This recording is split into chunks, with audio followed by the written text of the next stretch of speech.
नमस्कार दोस्तों, मैं कुलदीप सिंह स्वागत करता हूं हमारे अपने चैनल धुरंधर क्लासेस यूट्यूब चैनल पर। दोस्तों, आज हम नया टॉपिक शुरू कर रहे हैं प्रॉफिट एंड लॉस का, लाभ हानि का। आज हमारा नया टॉपिक है और यह हमारा 11वां टॉपिक है। हमारा मैथमेटिक्स थर्ड ग्रेड रीट में टोटल 22 टॉपिक है मैथमेटिक्स के, उसमें से 10 टॉपिक मैंने पूरे कंप्लीट करवा लिए हैं और सारी क्लासें आपको प्ले लिस्ट में मिलेगी। तो 10 टॉपिक कंप्लीट करवा लिए और आज हमारे ये 11वां टॉपिक है और बाकी 10 टॉपिक बचेंगे वो हम पिछले 2 महीनों में ये पूरा सिलेबस कवर कर लेंगे। और इसके बाद शिक्षण विधियों के जो टॉपिक है, 5 टॉपिक शिक्षण विधियों के हैं, तो उसको भी हम जल्दी से करवा लेंगे। तो चलो देखिए, प्रॉफिट एंड लॉस की आज हमारी बेसिक की क्लास रहेगी। आज हम बेसिक देखेंगे कि लाभ किसे कहते हैं, हानि किसे कहते हैं, क्रय मूल्य किसे कहते हैं, विक्रय मूल्य किसे कहते हैं और इसका प्रतिशत कैसे निकालते हैं, वो सब कुछ आज हमारी बेसिक की क्लास में आज हम ये सब कुछ हम देखेंगे। फिर हम इसके बाद प्रीवियस ईयर के क्वेश्चन करवाएंगे और इसके बाद हम प्रैक्टिस सेट करवाएंगे। तो हम बिल्कुल सीक्वेंस से चल रहे हैं। तो देखिए, आज बेसिक की क्लास में कुछ देखते हैं, लाभ किसे कहते हैं, हानि किसे कहते हैं। तो चलो बिना देरी के शुरू करते हैं। पहले बेसिक देखिए।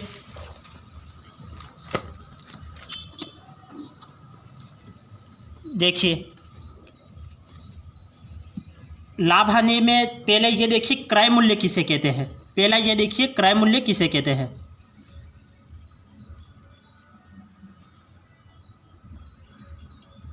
क्रय मूल्य किसे कहते हैं, तो किसी भी वस्तु को खरीदा जाता है तो उसे खरीदने को क्या कहते हैं, क्रय मूल्य कहते हैं।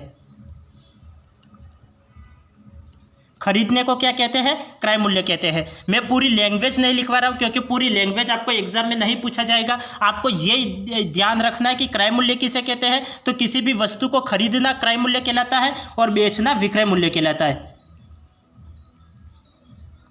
विक्रय मूल्य किसे कहते हैं, किसी भी वस्तु को बेचना, किसी भी वस्तु को बेचना विक्रय मूल्य कहलाता है। मैं आपको पूरी लैंग्वेज नहीं लिखवा रहा, आपको सिर्फ ये ध्यान रखना है कि किसी भी वस्तु को खरीदना तो क्रय मूल्य कहलाएगा और किसी भी वस्तु को बेचना तो विक्रय मूल्य कहलाता है। तो क्रय मूल्य किसे कहते हैं और विक्रय मूल्य किसे कहते हैं वो आपको समझ में आ गया होगा कि किसी भी वस्तु को खरीदना क्या कहलाता है, क्रय मूल्य कहलाता है, और किसी भी वस्तु को बेचना क्या कहलाता है, विक्रय मूल्य कहलाता है। अब लाभ किसे कहते हैं,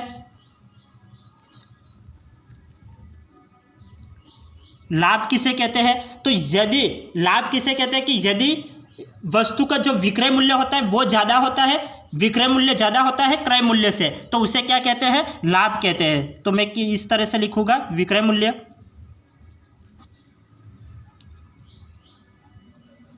विक्रय मूल्य ज़्यादा होता है क्रय मूल्य से, तो उसे क्या कहते हैं, लाभ कहते हैं। तो लाभ किसे कहते हैं समझ में आ गया। बिल्कुल शॉर्टकट में शब्द लिखवा रहा हूँ, आपको ज़्यादा लैंग्वेज याद नहीं रखनी, आपको सिर्फ ये बातें ध्यान रखनी है कि किसी भी वस्तु को खरीदना तो क्रय मूल्य कहलाता है, किसी भी वस्तु को बेचना विक्रय मूल्य कहलाता है। लाभ किसे कहते हैं, यदि विक्रय मूल्य क्रय मूल्य से ज़्यादा हो तब तो लाभ होगा। यदि विक्रय मूल्य मतलब हम किसी भी वस्तु को बेचते हैं तो जो बेचने का मूल्य है वो ज़्यादा होता है खरीदने के मूल्य से, तब तो हमारा लाभ होगा। और हानि कब होगी, तो हानि कब होगी, यदि क्रय मूल्य ज़्यादा हो, यदि क्रय मूल्य ज़्यादा हो, क्रय मूल्य ज़्यादा हो विक्रय मूल्य से, तब तो क्या होगी, हानि होगी। तो समझ में आ गया कि लाभ किसे कहते हैं और हानि किसे कहते हैं। लाभ उसे कहते हैं जब हमारा विक्रय मूल्य ज़्यादा हो क्रय मूल्य से, तो क्रय मूल्य तो कम हो और विक्रय मूल्य ज़्यादा हो, तब तो क्या होगा, लाभ होगा। और हानि कब होगी, जब क्रय मूल्य ज़्यादा हो और विक्रय मूल्य कम हो, तब तो क्या होगा, हानि होगी। जब हम सवाल करेंगे तब आपको अच्छे से समझ में आ जाएगा। या आपको यहाँ पे ये शब्द ध्यान रखने हैं, खरीदने को तो क्रय मूल्य कहते हैं, बेचने को विक्रय मूल्य कहते हैं। लाभ कब होगा, जब विक्रय मूल्य ज़्यादा हो क्रय मूल्य से, तब तो लाभ होगा, और जब क्रय मूल्य ज़्यादा हो विक्रय मूल्य से, तब तो हानि होगी। अब लागत क्या होता है, एक शब्द ये भी प्रयोग होता है लागत, और एक अपरिव्यय, तो ऊपरी व्यय।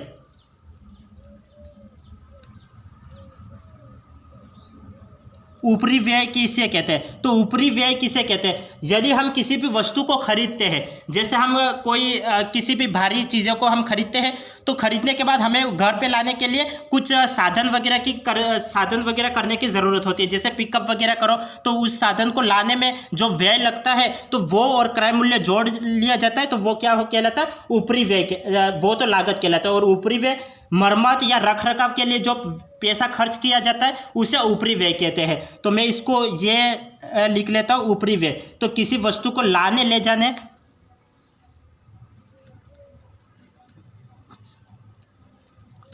किसी वस्तु को लाने ले जाने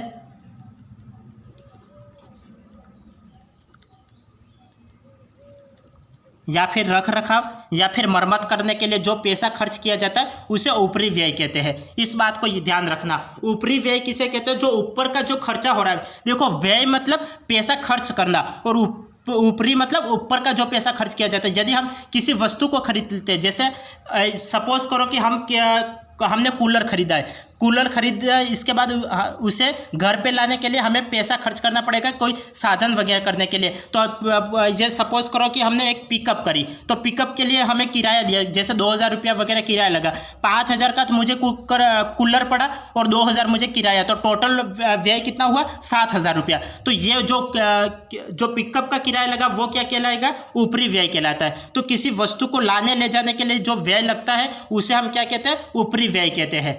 किसी वस्तु को लाने ले जाने के लिए जो व्यय लगता है और जो पैसा खर्च होता है उसे क्या कहते हैं, ऊपरी व्यय कहते हैं। लागत किसे कहेंगे, ये छठा बात, ये ध्यान रखना।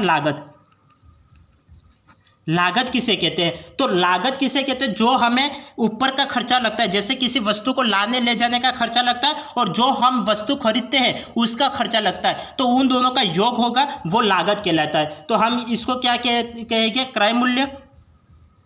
किसी वस्तु को खरीदना, क्रय मूल्य प्लस ऊपरी व्यय,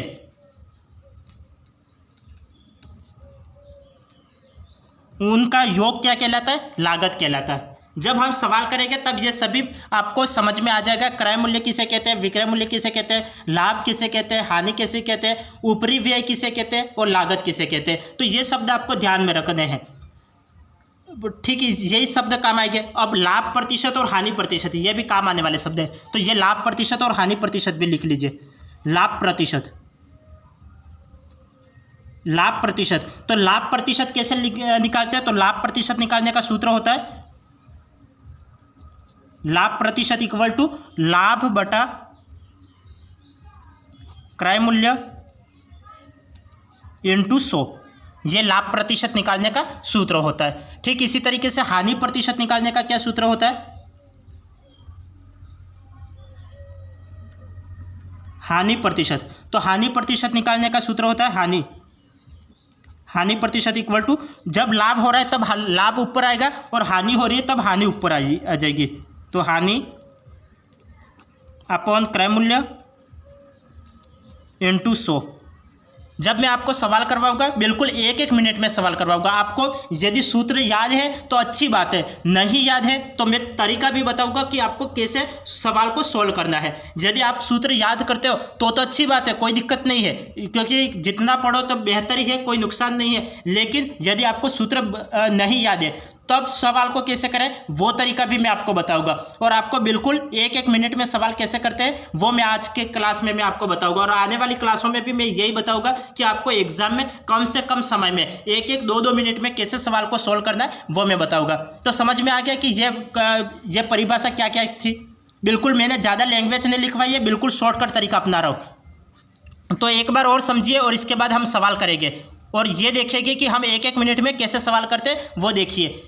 तो यहाँ पे देखिए क्रय मूल्य किसे कहते हैं, तो आपको ये ध्यान में होना चाहिए। बाद में मैं नहीं बताऊंगा, रोज रोज नहीं बताऊंगा क्रय मूल्य किसे कहते हैं और विक्रय मूल्य किसे कहते हैं। तो ये आपको आज की क्लास में ये सभी पता चल जाना चाहिए कि क्रय मूल्य किसे कहते हैं, विक्रय मूल्य किसे कहते हैं, लाभ हानि और अपरिव्यय ऊपरी व्यय या फिर लागत किसे कहते हैं। तो क्रय मूल्य किसी वस्तु को खरीदा जाता है तो उसे तो क्रय मूल्य कहते हैं। और यदि किसी वस्तु को हम बेचते हैं तो बेचना क्या कहलाएगा, तो बेचना विक्रय मूल्य कहलाता है। यदि हमारा विक्रय मूल्य ज़्यादा हो क्रय मूल्य से तब तो हमारा लाभ होगा, यदि हमारा क्रय मूल्य ज़्यादा हो विक्रय मूल्य से तब तो क्या होगी, हानि होगी।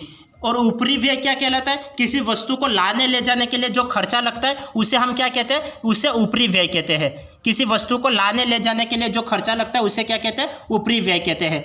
लागत किसे कहते हैं, क्रय मूल्य और ऊपरी व्यय, उन दोनों का योग लागत कहलाता है। किसी वस्तु को मैंने खरीदा और घर तक लाने के लिए मैंने किसी साधन किया, स्पेशल साधन किया, और उसके मुझे 2,000 या 3,000 रुपये लग गए, तो क्रय मूल्य और ऊपरी व्यय दोनों को हम जोड़ेंगे तो वो लागत कहलाएगा, वो हमारा क्या कहलाएगा, लागत कहलाता है। और लाभ प्रतिशत किसे कहते हैं, तो लाभ प्रतिशत इक्वल टू लाभ अपॉन क्रय मूल्य इंटू 100।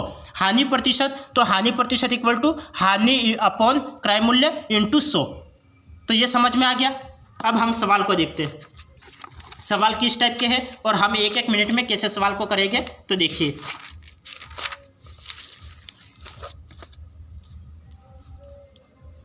ये हमारे प्रॉफिट एंड लॉस के आज के बेसिक सवाल है।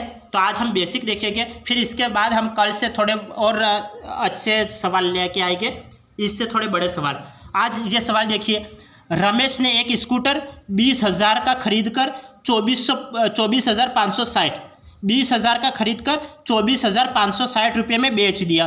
तो बताइए रमेश को कितना लाभ हुआ।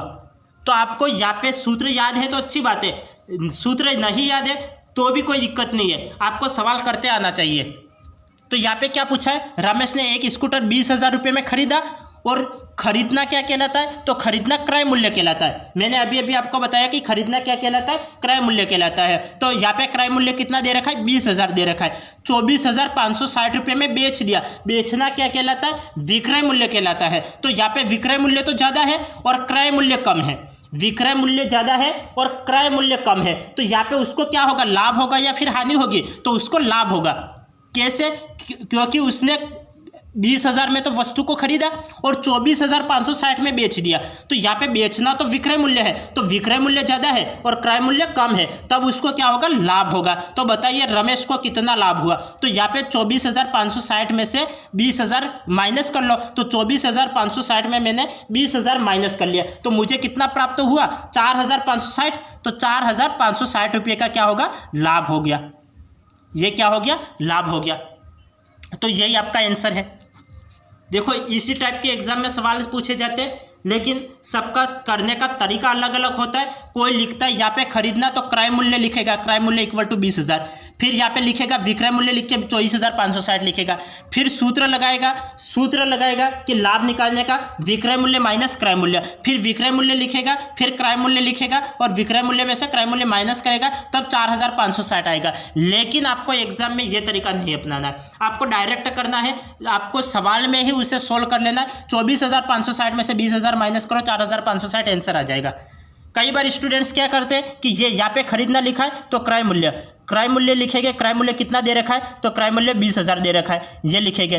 फिर विक्रय मूल्य दे रखा है, विक्रय मूल्य लिखेंगे कितना है, 24,560, ये लिखेंगे। फिर यहाँ पे सूत्र लगाएंगे कि यहाँ पे लाभ हो रहा है, तो लाभ बराबर क्या होता है, तो विक्रय मूल्य माइनस क्रय मूल्य। फिर यहाँ पे विक्रय मूल्य लिखेंगे 24,560 में से क्रय मूल्य 20,000 माइनस करो, तब उनका आंसर आएगा 4,560। लेकिन आपको एग्जाम में ये नहीं करना है, क्योंकि ऐसे लिखोगे तो आपके 3-4 स्टेप में ये सवाल हो पाएगा। लेकिन आपको यहाँ पे ये प्रोसेस करने के नंबर थोड़ी मिल रहे हैं।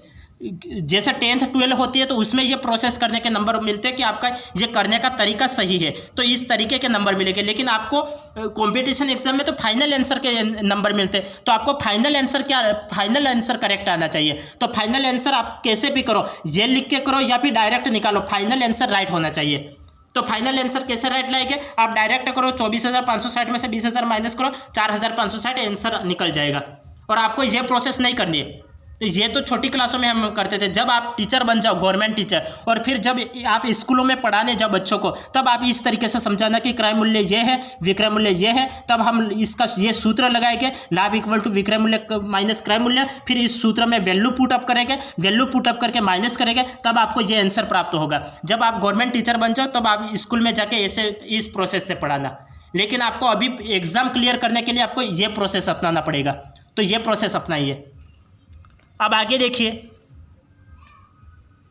आगे आपको ये सवाल दे रखा है कि किशन ने 1,000 रुपये में एक गाय खरीद कर उसे 1250 में दिनेश को बेची।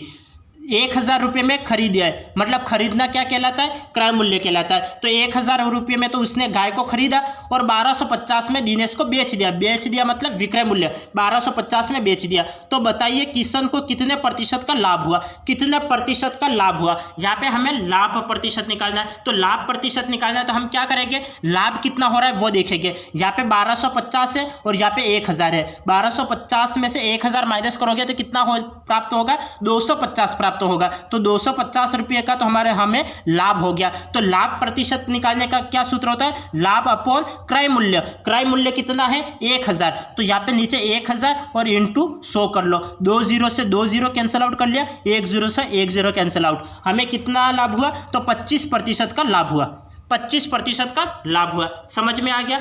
इस तरीके से आपको प्रत्येक क्लास में एक एक स्टेप में कैसे सवाल करते हैं वही मैं क्लास में आपको बताऊंगा, क्योंकि आपको यहाँ पे लैंग्वेज लिखने से कोई मतलब नहीं है। आपको सीधा समझ में आना चाहिए कि हम कैसे एक एक मिनट में और एक एक सेकंड में कैसे सवाल को कर पाएंगे।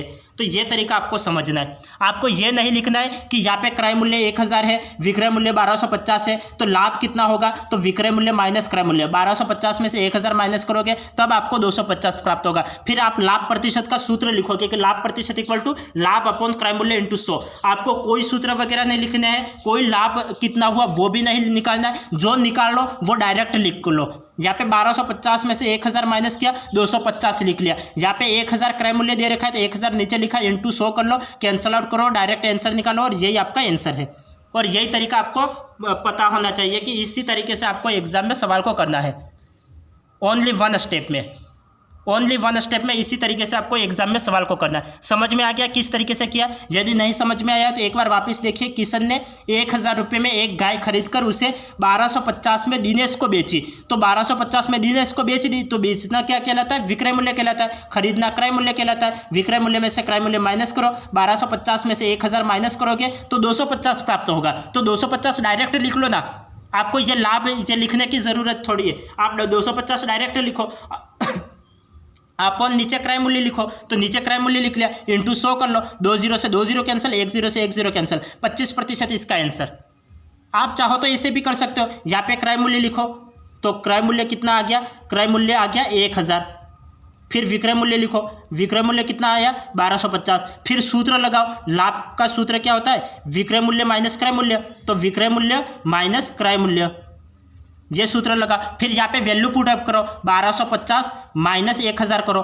फिर यहाँ पे 1250 में से 1000 माइनस करोगे तब आपका 250 आएगा। फिर लाभ प्रतिशत का सूत्र लगाओ, लाभ अपॉन क्रय मूल्य इंटू 100। फिर आप यहाँ पे वैल्यू पुट अप करो। तो इस तरीके से आपको नहीं करना है। ये प्रोसेस थोड़ा गलत लग रहा है, क्योंकि आप एग्जाम में ये प्रोसेस अपनाओगे तो काफ़ी पिछड़ जाओगे, कई स्टूडेंट से पिछड़ जाओगे। तो आपको ये तरीका नहीं अपनाना है। आप डायरेक्ट वैल्यू पुट अप करो, आंसर निकालो और 1 मिनट में ये सवाल हो पाएगा। 1 मिनट में ये सवाल हो जाएगा। 1 मिनट क्या, यदि आप प्रेजेंट माइंड रखते हो तो आपका 1 2 सेकंड में ये सवाल हो जाएंगे। अब आगे देखिए, आगे हमें क्या सवाल दे रखा है। आगे हमें ये दे रखा है, राम ने एक टेलीविज़न 1500 रुपये में खरीदा। राम ने एक टेलीविज़न कितने में खरीदा, 1500 रुपये में खरीदा। कीमतें गिरने के कारण यह टेलीविज़न उसे 1250 रुपये में बेचना पड़ा।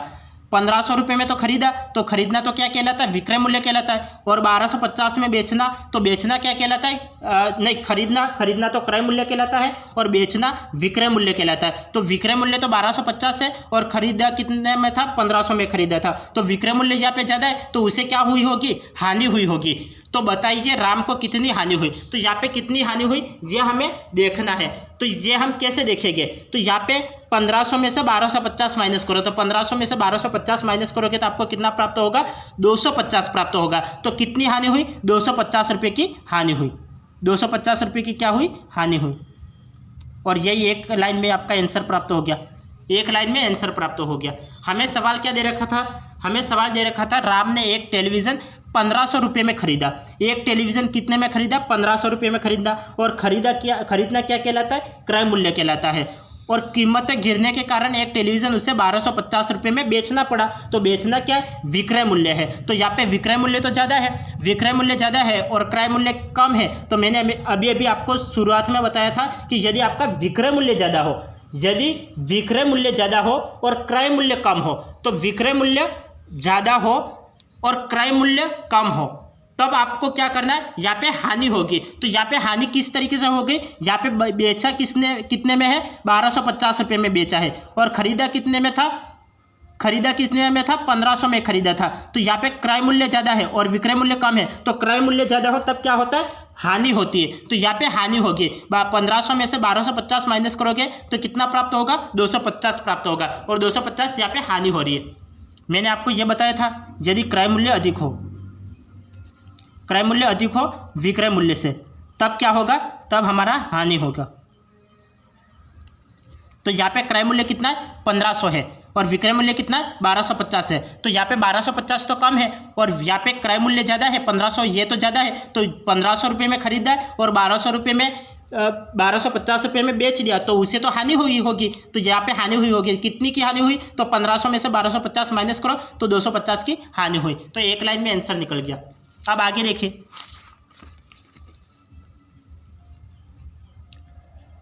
यहाँ पे ये आपको सवाल दे रखा है कि गोविंद ने 10 बोरी गेहूं 800 रुपये प्रति बोरी के हिसाब से, देखो सवाल आपको कितना भी बड़ा क्यों नहीं दे दिया जाए, इस सवाल को हम एक लाइन में करेंगे, केवल एक लाइन में इस सवाल को करेंगे। और ये सवाल कितने, 5 से 7 लाइन का ये सवाल है, 5 से 7 लाइन का ये सवाल है, और हम इस सवाल को एक लाइन में करेंगे। और किस तरीके से करेंगे वो देखिए, आपको यहाँ पे ज़्यादा पेन का यूज़ नहीं करना है, दिमाग का ज़्यादा यूज़ करना है। यहाँ पे आपको दे रखा है, गोविंद ने 10 बोरी गेहूँ 800 रुपये प्रति बोरी के हिसाब से खरीदा, 800 रुपये प्रति बोरी के हिसाब से, एक बोरी का 800 रुपया, तो 10 बोरी का कितना होगा, गुणा करवा लो, 800 में 10 का गुणा करवाओ तो 8000 रुपया। तो 10 बोरी का कितना रुपया हुआ, 8000 रुपया।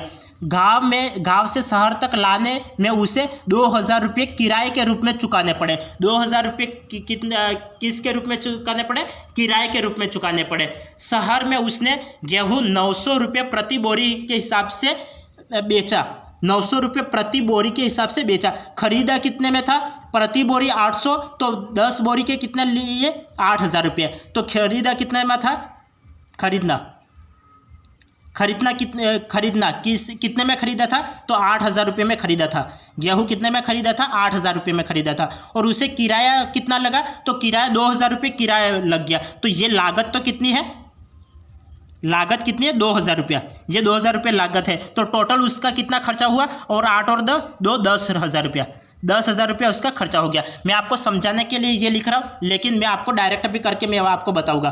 2000 रुपये किराए के रूप में चुकाने पड़े। शहर में उसने गेहूँ 900 रुपये प्रति बोरी के हिसाब से बेचा, तो प्रति बोरी के हिसाब से 900 रुपये में बेचा, एक बोरी 900 की, तो 10 बोरी कितने की होगी, 9000 रुपये में। तो बेचा कितने में, 9000 रुपये में बेचा। देखो उसने खरीदा कितने में था, 8000 रुपये में खरीदा, और 2000 रुपये उसको लागत लग गई, मतलब उसको लागत कैसे लगी, किराया लग गया, 2000 रुपये किराया, तो टोटल उसका खर्चा 10,000 का हो गया, और 9000 रुपये में उसने बेच दिया, तो उसको तो 1000 रुपये की हानि हुई। तो इस पूरे सौदे में कितने प्रतिशत की लाभ या हानि हुई, तो 1000 रुपये की हानि हुई। तो हम क्या लिखेंगे, 1000, और नीचे क्या आ जाएगा, विक्रय, यहाँ पे क्रय मूल्य कितना, 10,000 रुपया, तो नीचे 10,000 रुपया, और इंटू 100, तो 2 0 से 2 0 कैंसिल आउट, और यहाँ पे 3 0, यहाँ पे 1 2 0 से 2 0 कैंसिल आउट, तो 10% की यहाँ पे हानि हो गई, 10% की हानि हो गई। और ये आपका आंसर है। समझ में आ गया किस तरीके से सवाल था। गोविंद ने, देखो ये मैंने आपको समझाने के लिए बताया, लेकिन आपको कैसे करना है। गोविंद ने 10 बोरी गेहूँ 800 रुपये प्रति बोरी के हिसाब से खरीदा, तो एक बोरी का 800 रुपया, तो 10 बोरी का कितना हुआ, गुणा करवा लो, तो 8000 रुपया, और 2000 रुपये उसके किराए के रूप में लग गए, तो टोटल 8000 और 2000 टोटल कितना हो गया, 10,000 रुपया। तो टोटल उसको 10,000 रुपया लग गया, टोटल उसको कितना लग गया, 10,000 रुपया लग गया। और उसने शहर में गेहूँ कितने में बेचा, 900 रुपये प्रति बोरी के हिसाब से बेचा, तो एक बोरी का 900 रुपया, तो 10 बोरी का कितना हो गया, 9000 रुपया। तो 9000 माइनस कर लो, 9000 माइनस कर लो, तो 1000 की उसको हानि हो गई। तो 1000 की हानि हो गई, तो उसको क्या निकालना है, हानि प्रतिशत निकालना है। तो 1000 अपॉन 10,000 इंटू 100 कर लो, ये कैंसिल आउट करोगे तो 10,000 आपको आंसर, 10% आपको आंसर प्राप्त होगा। तो 10% उसको हानि हुई। 10% उसको हानि हुई। तो समझ में आ गया किस तरीके से सवाल को किया। मैंने आपको डिटेल से भी बताया कि डिटेल से आपको इस तरीके से सवाल को करना है और शॉर्टकट तरीका से ये तरीका अपनाना है। शॉर्टकट तरीका ये 800 में 10 का गुणा करो 8000 और 8000 और 2000 10,000। 10,000 रुपये में 10,000 का तो उसका खर्चा हो गया, 9,000 रुपये में उसने बेच दिया तो 10,000 का खर्चा हुआ और 9,000 में उसने बेचा तो 1,000 की हानि हुई। तो 1,000 अपॉन 10,000 और इंटू 100, तो ये कैंसल आउट करोगे तो 10% उसका हानि हो गई। ये आपको आंसर प्राप्त हो जाएगा। तो ये डिटेल में बताया, ये शॉर्टकट बताया, आपको जो उचित लगे उस तरीके से करिए। अब आगे दे रखा है, आगे हमें सवाल दे रखा है कि एक पुस्तक विक्रेता 1,000 रुपये में 5 पुस्तक खरीदता है। एक पुस्तक विक्रेता 1,000 रुपये में 5 पुस्तक खरीदता है तथा 1,000 रुपये में 4 पुस्तक बेच देता है। अब यहाँ पे क्या है, यहाँ पे जो लागत है वो समान है, मतलब या लागत बोलो या फिर दर बोलो, यहाँ पे दर समान है। यहाँ पे 1,000 रुपये दे रखा है, यहाँ पे भी 1,000 रुपये दे रखा है। तो एक पुस्तक विक्रेता 1,000 रुपये में 5 पुस्तक खरीदता है तथा 1,000 रुपये में 4 पुस्तक बेच देता है, तो उसे कितने प्रतिशत का लाभ होता है। तो कितने प्रतिशत का लाभ होता है, 1,000 रुपये में 5 पुस्तक तो खरीदता है और 1,000 रुपये में 4 पुस्तक बेच देता है, तो उसे 5 में से 4 माइनस करोगे तो 1 प्राप्त होगा। तो 1 पुस्तक का तो उसको लाभ प्राप्त हो गया। और विक्रय मूल्य कितना है, 4 पुस्तक बेचिए तो अपॉन में 4 और इंटू 100, प्रतिशत निकालना है तो इंटू 100 कर लो। तो यहाँ पे इंटू 100 करोगे, 4 से ये कैंसिल आउट होगा 25 बार, तो 25% का उसको लाभ होगा। 25% का उसको लाभ होगा। समझ में आ गया किस तरीके से इस सवाल को किया। एक पुस्तक विक्रेता 1,000 रुपये में 5 पुस्तक खरीदता है। यहाँ पे लागत, जो लागत है, लागत बोलो या फिर दर बोलो, यहाँ पे दर समान दे रखिए। 1,000 रुपये में 5 पुस्तक तो खरीदता है और 1,000 रुपये में 4 पुस्तक बेच देता है, तो कितने प्रतिशत का उसको लाभ होगा। तो 1,000 रुपये में 5 पुस्तक खरीदी है, तो ये तो उसने क्रय किए और ये उसने विक्रय किए, मतलब बेच दिए। तो यहाँ पे 5 पुस्तक खरीदी थी, यहाँ पे 4 पुस्तक बेची, तो 1 पुस्तक का उसको लाभ हो गया। तो 1 पुस्तक को लाभ हुआ तो नीचे लिखेंगे अपॉन विक्रय मूल्य कितना है, 4 पुस्तक, ये विक्रय मूल्य, तो 4 नीचे लिख लिया, वस्तु कितने 4, तो 4 नीचे लिख लिया, इंटू 100, प्रतिशत निकालना है तो इंटू 100 कर लो। 4 से ये कैंसिल आउट होगा 25 बार, तो 25 इसका राइट आंसर है। 25 इसका राइट आंसर है। समझ में आ गया किस तरीके से सवाल को करना है। यदि आपको दर समान दे रखी हो, यदि एक बात ध्यान रखना, मैं पीछे ही समझा लेता हूँ। यदि आपको दर समान दे रखी है, ये देखना, यदि आपको दर समान दे रखी है, 90, ये देखना,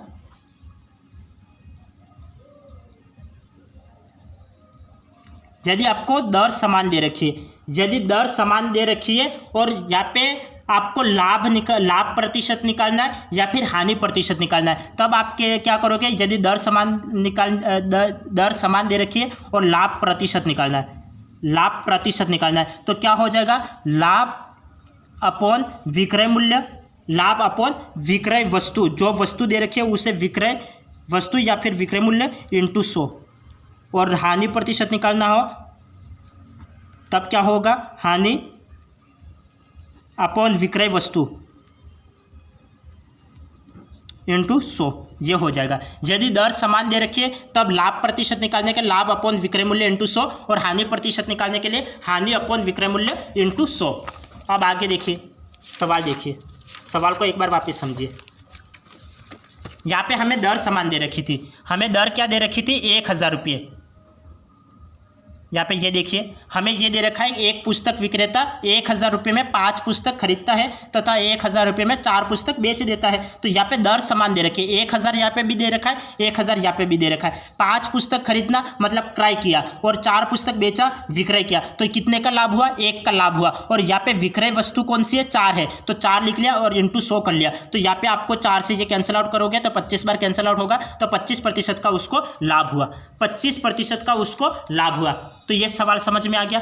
अब आगे देखिए, यहाँ पे आपको दे रखा है कि एक फल विक्रेता 20 रुपये में 10 सेब खरीदता है तथा 20 रुपये में 12 सेब बेच देता है, तो बताइए उसे कितने प्रतिशत की हानि उठानी पड़ी। एक फल विक्रेता है, एक फल विक्रेता है वो 20 रुपये में 10 सेब तो खरीदता है, तो मतलब क्रय करता है, तथा 20 रुपये में 12 सेब बेच देता है, मतलब विक्रय करता है। तो बताइए उसे कितने प्रतिशत की हानि होगी। पहले हमें लाभ निकालना था, अब हमें हानि निकालनी है। यहाँ पे 20 रुपये यहाँ पे दर दे रखी है और यहाँ पे 20 रुपये, ये दर समान है, तब हमें यहाँ पे हानि निकालनी है। तब यहाँ पे कितनी हानि हो रही है वो देखिए। यहाँ पे 10 रुपये में तो खरीदा था, 10 सेब खरीदे थे और यहाँ पे 12 सेब बेचे, तो 2 सेब की हानि हुई। तो 2 बटा यहाँ पे कितने विक्रय हुए हैं, 12 सेब विक्रय हुए हैं इंटू 100। अब ये कैंसिल आउट करो, 2 छंग 12, 6 से ये कितने बार कैंसिल आउट हो जाएगा, 6 से ये कितने बार कैंसिल आउट हो जाएगा, 6 कम 6 4 बचेगा, 6 कम 6 4 बचेगा, 40 हो गया, 6 6 36 4 बचेगा, तो 4/6, तो मैं 4/6 को 2 2 की 4 और 2 3 6, 16 से 2/3% भी लिख सकता हूँ। तो 16 से 2/3% की यहाँ पे हानि हो जाएगी। समझ में आ गया किस तरीके से सवाल था। एक फल विक्रेता 20 रुपये में 10 सेब खरीदता है तथा 20 रुपये में 12 सेब बेच देता है। यहाँ पे दर समान दे रखी है, यहाँ पे 20 दे रखा है, यहाँ पे 20 दे रखा है, दर समान दे रखी है, तब हम क्या करेंगे, यहाँ पे खरीदा था कितने सेब खरीदे थे, 10 सेब खरीदे थे, यहाँ पे बेचे कितने हैं, 12 सेब बेचे हैं, तो यहाँ पे 2 की हानि हुई, तो 2 की हानि हुई 2 लिख लिया, अपॉन विक्रय की गई वस्तु कितनी है, 12 है, तो 12 लिखा इंटू 100। 2 से ये कितनी बार, 6 बार कैंसिल आउट हुआ, 6 को इससे कैंसिल आउट करोगे तो 16 से 2/3% इसका आंसर निकल जाएगा। 16 से 2/3% इसका आंसर निकल जाएगा। अब आगे देखिए,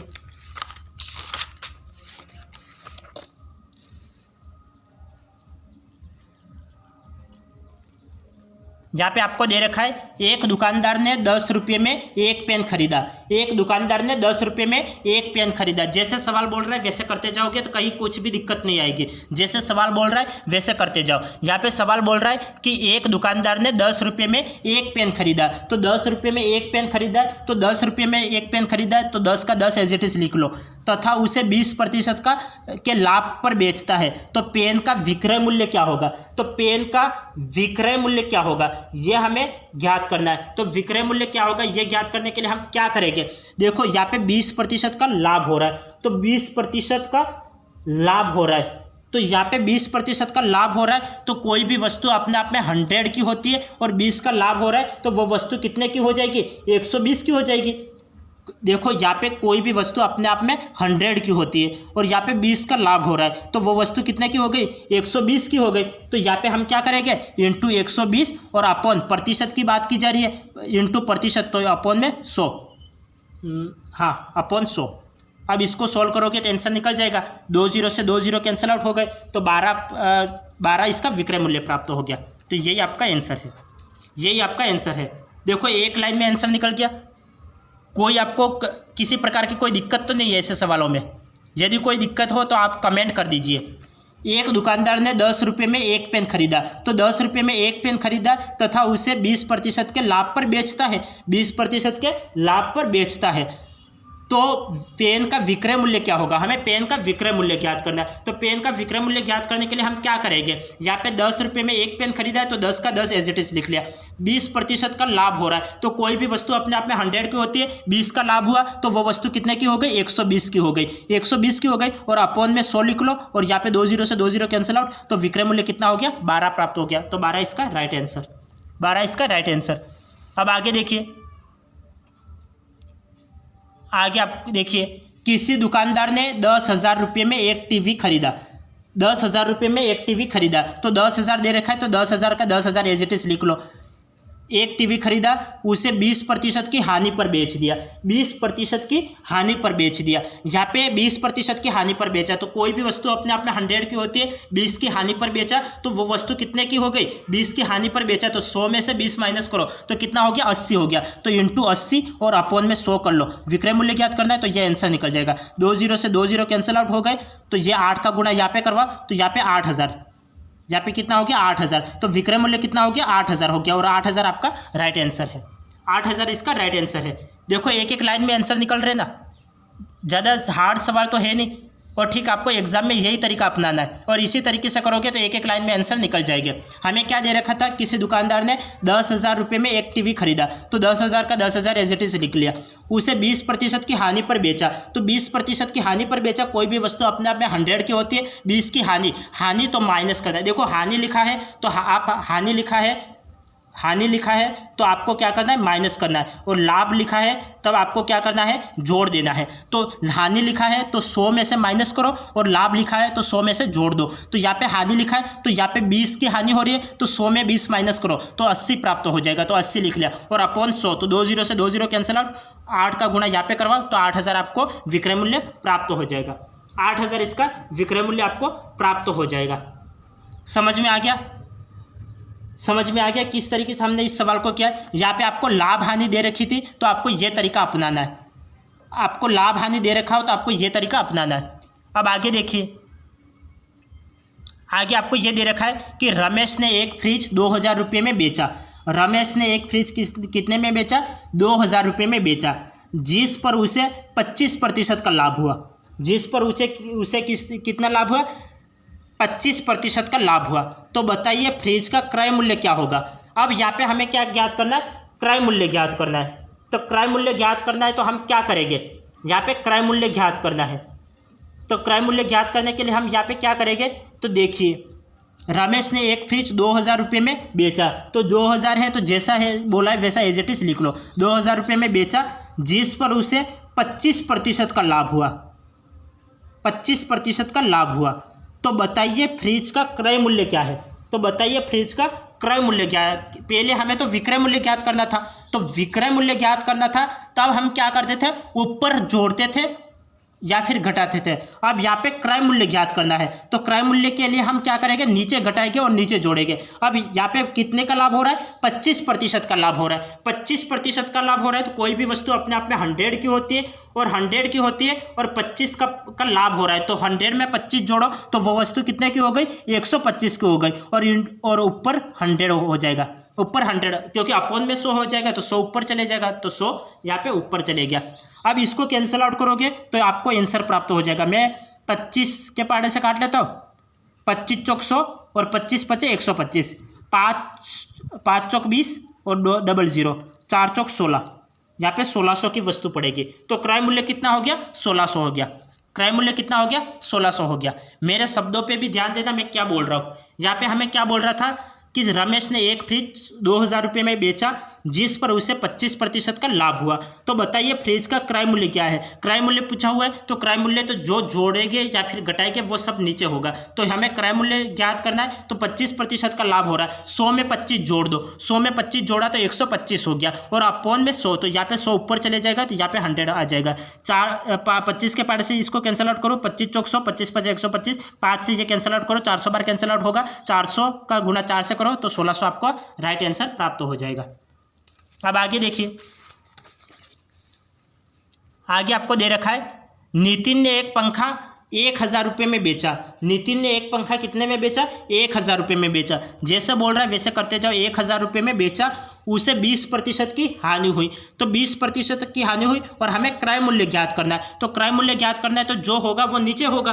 तो यहाँ पे क्रय मूल्य ज्ञात करना है तो जो होगा वो नीचे होगा। 20% की हानि हुई, तो 20% की हानि हुई तो 100 में से माइनस करो। 100 में से 20 माइनस करोगे तो कितना होगा, 100 में से 20 माइनस करोगे तो 80 आपको प्राप्त होगा। तो 80 अपॉन 100, तो यहाँ पे 100 ऊपर आ जाएगा और यहाँ पे इंटू में। तो अब इसको कैंसिल आउट करो तो आपको आंसर प्राप्त हो जाएगा। मैं इसको कैंसिल आउट कर लेता हूँ। 0 से 0 कैंसिल आउट, 8 के पार्ट से मैं कैंसिल आउट करूँ, 8 एकम 8, 1 बार जाएगा, 2 बचेगा, 8 2 की 16, 4 बचेगा, 8 5 40, तो 1 2 5 और 1 0, तो 1250 रुपया ये इसका क्रय मूल्य प्राप्त हो गया। ये इसका क्रय मूल्य प्राप्त हो गया। समझ में आ गया किस तरीके से इस सवाल को किया है। नितिन ने एक पंखा 1000 रुपये में बेचा और जिस पर उसे 20% की हानि हुई। 20% की हानि हुई है, 1000 दे रखा था, 1000 एज इट इज लिख लिया। अब इंटू करके अब हमें क्रय मूल्य ज्ञात करना है तो जो होगा वो नीचे होगा। यहाँ पे हानि दे रखी है तो 100 में से माइनस करो, लाभ दे रखा है तो 100 में जोड़ दो। तो हानि दे रखी है तो 100 में 20 को माइनस करो, 100 में 20 को माइनस किया, 80 लिखा और अपॉन में यहाँ पे ऊपर 100 आ जाएगा। तो 0 से 0 कैंसिल आउट, 8 के पार्ट से ये कैंसिल आउट कर लिया, 125 आया, 125 में 10 का गुणा करोगे तो 1250 इसका राइट आंसर आ जाएगा। अब आगे देखिए, आगे आपको दे रखा है एक दुकानदार ने 100 रुपये में 10 पेन खरीदता है। एक दुकानदार 100 रुपये में 10 पेन खरीदता है। अब यहाँ पे दर समान दे रखी है, 100 यहाँ पे भी दे रखा है, 100 यहाँ पे भी दे रखा है। यहाँ पे दर समान दे रखी है, 100 रुपये यहाँ पे भी दे रखा है, 100 रुपये यहाँ पे भी दे रखा है। सवाल पूछने के तरीके अलग अलग होते हैं, करने का तरीका एक ही है। आप ध्यान रखना, सवाल आपको किसी भी टाइप से उलट पुलट के आपको भले ही दे दिया जाए, लेकिन आपको सवाल करने का तरीका मालूम होना चाहिए। एक दुकानदार ने 100 रुपये में 10 पेन खरीदता है। 100 रुपये में कितना पेन खरीदता है? 10 पेन खरीदता है तथा उन्हें 25% के लाभ पर बेचते हैं। कितने के लाभ पर बेचते हैं? 25% के लाभ पर बेचते हैं। 25% के लाभ पर बेचते हैं। तो बताइए उसने 100 रुपये में कितने पेन बेचे? तो 100 रुपये में कितने पेन बेचे ये हमें देखना है। तो हम क्या करेंगे, यहाँ पे 10 पेन खरीदता है तो 10 पेन खरीदता है, 10 का 10 एज इट इज लिख लिया। अब यहाँ पे 25% का लाभ हो रहा है, 25% का लाभ हो रहा है, तो जो होगा वो नीचे होगा। 25% का लाभ हो रहा है तो 100 में लाभ हो रहा है तो 100 में जोड़ते हैं, तो 100 में 25 जोड़ोगे तो यहाँ पे 125 प्राप्त हो जाएगा। और ऊपर में 100 का 100 एज इट इज, इसको सोल्व करो, आंसर निकल जाएगा। 25 चौक 100, 25 पचे 125, और 5 दुकी 10 और 4 दुकी 8। तो यहाँ पे कितने पेन, 100 रुपये में कितने पेन बेचे? तो 8 पेन बेचे। तो यह 8 इसका राइट आंसर है। 8 इसका राइट आंसर है। समझ में आ गया किस तरीके से इस सवाल को किया है? समझ में आ गया इस सवाल को किस तरीके से किया है? हमें ये जैसे सवाल बोल रहा है वैसे करते जाना, आंसर निकल जाएगा। और नहीं समझ में आता है तो आप कमेंट कर सकते हो। अब आगे देखिए, आगे हमें क्या दे रखा है? एक दुकानदार ने 500 रुपये की 12 दर्जन कॉपियाँ खरीदता है। एक दुकानदार 500 रुपये की 12 दर्जन कॉपियाँ खरीदता है, 12 दर्जन कॉपियाँ खरीदता है तथा उन्हें 20% की हानि पर बेच देता है। तो बताओ उसने 500 रुपये में कितने दर्जन कॉपियाँ बेची? तो यहाँ पे 500 रुपये, यहाँ पे 500 रुपये, यहाँ पे दर समान दे रखी है। 12 दर्जन कॉपियाँ खरीदता है तो 12 का 12 एज इट इज लिख लिया, इंटू उन्हें 20% की हानि होती है। 20% की हानि होती है तो 20% की हानि होती है तो 100 में 20 माइनस करो। जब 100 में 20 माइनस करोगे तो आपको कितना प्राप्त होगा? 80 प्राप्त होगा, और यहाँ पे ऊपर में 100 आ जाएगा। अब इसको कैंसिल आउट करो तो आंसर प्राप्त हो जाएगा। 1 0 से 1 0 कैंसिल आउट। अब मैं इसको किसके पाड़े से कैंसिल आउट करता हूँ? 2 के पाड़े से कैंसिल आउट कर लेता हूँ। 2 छंग 12 और 2 चौके 8,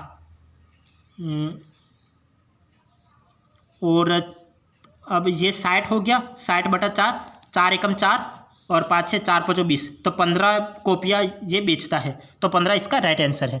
15 इसका राइट आंसर है। यहाँ पे सवाल क्या बोल रहा था? सवाल को एक बार वापस समझिए। एक दुकानदार 500 रुपये की 12 दर्जन कॉपियाँ खरीदता है तथा उन्हें 20% हानि पर बेच देता है। तो बताओ उसने 500 रुपये में कितने दर्जन कॉपियाँ बेची? तो यह हमें निकालना है। तो 12 दर्जन दे रखा है, 12 का 12 एज इट इज लिख लिया, इंटू 20% की हानि हो रही है। तो 20% की हानि हो रही है तो 100 में 20 माइनस करो। 100 में 20 को माइनस किया तो 80 प्राप्त हुआ, तो 80 और यहाँ पे ऊपर में 100 लिख लो। तो यहाँ पे 0 से 0 कैंसिल आउट। अब इसको पूरा कैंसिल आउट करोगे तो 15 कॉपियाँ बेची लास्ट में। 15 इसका राइट आंसर आ जाएगा। अब आगे देखिए,